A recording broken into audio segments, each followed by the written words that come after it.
If you're in the thick of morning sickness, you know it can just completely take over your life. So today, we're going to build a toolbox together, packed with practical, natural strategies to help you find some real relief and just get through the day. If this quote right here just hits home for you, I really want you to hear this. You are so not alone.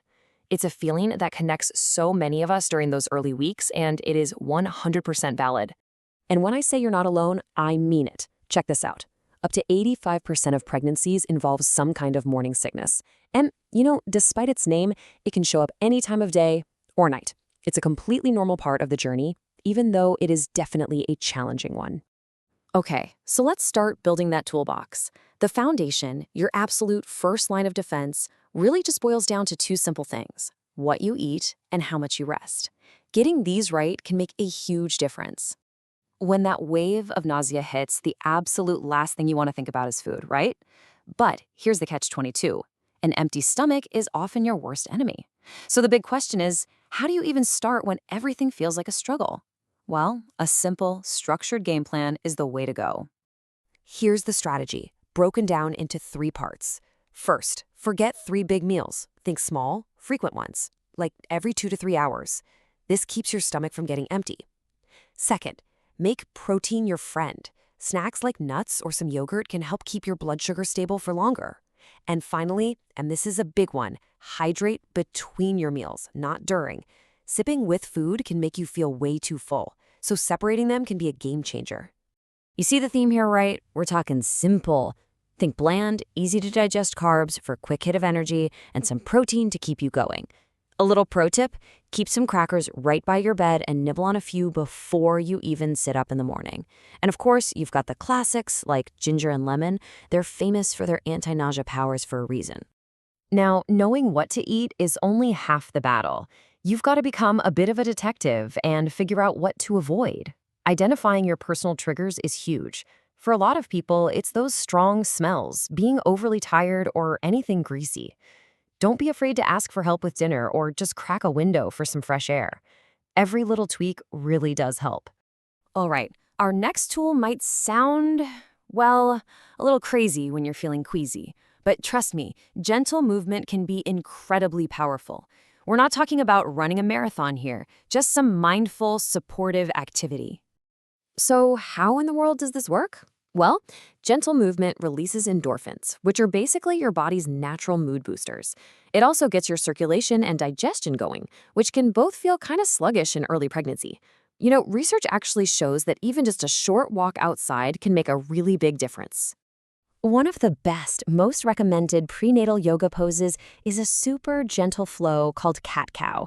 It's simple, it feels good, and you can pretty much do it anywhere. And this quote right here explains exactly why it works. That fancy word, peristalsis, is just the scientific name for the way your muscles move food through your digestive system. Cat-cow physically encourages that movement, which helps relieve that heavy, stuck feeling that can make nausea so much worse. Another amazing pose for relief is a supported child's pose. And the key word here is supported. You want to grab some pillows or blankets to make it a completely relaxing, comfortable position. What's so important about this one is the effect it has on your nervous system. See, when you feel sick, your body is basically in a low-level state of stress. This pose helps flip the switch to rest and digest mode. It gives you a sense of calm and safety that can actually help dial down the intensity of the nausea. Okay, we've covered the foundations, diet, and movement. Now let's add some more specific, targeted tools to our toolbox. These are some really cool, non-invasive therapies you can easily work into your day. First up is acupressure. We're going to focus on a specific spot called the P6 or Niguan point. Now, this isn't just some old wives' tale. It's a technique that's been studied for its real effectiveness in relieving nausea from all sorts of things, from motion sickness to pregnancy.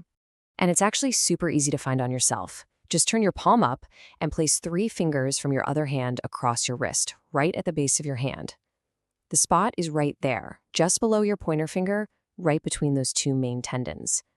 You can apply firm pressure yourself for a couple of minutes, or you can even find those acupressure wristbands that'll do the work for you.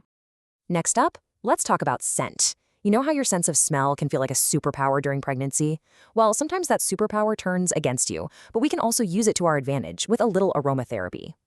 Believe it or not, studies have shown that just inhaling fresh, crisp scents like lemon, peppermint, or ginger can have an almost immediate effect, helping to take the edge off. You can literally just smell a freshly cut lemon, put a drop of peppermint oil on a tissue, or grate some fresh ginger for that clean, calming scent. So we've built a fantastic toolbox, but this last section, this is arguably the most important one. This is your safety net, knowing the difference between typical morning sickness and something more serious that needs a doctor's help. And it's crucial to know the difference. Regular morning sickness is no fun, but hyperemesis gravidarum, or HG, is in a completely different league. We're talking vomiting so severe it can lead to dangerous dehydration and weight loss. HG is pretty rare. It affects about 3.6% of pregnant women, but it is a serious condition that absolutely requires medical care. So if you experience any of these things, losing a significant amount of weight, seeing signs of dehydration like dark urine or feeling dizzy, or if you just can't keep anything down for a full day, it is absolutely essential that you call your doctor or midwife right away. This is not something you should just tough out. So we've covered diet, movement, acupressure, aromatherapy. You've got a whole toolbox of strategies. But what's the single most important tool in there? It's listening to your own body.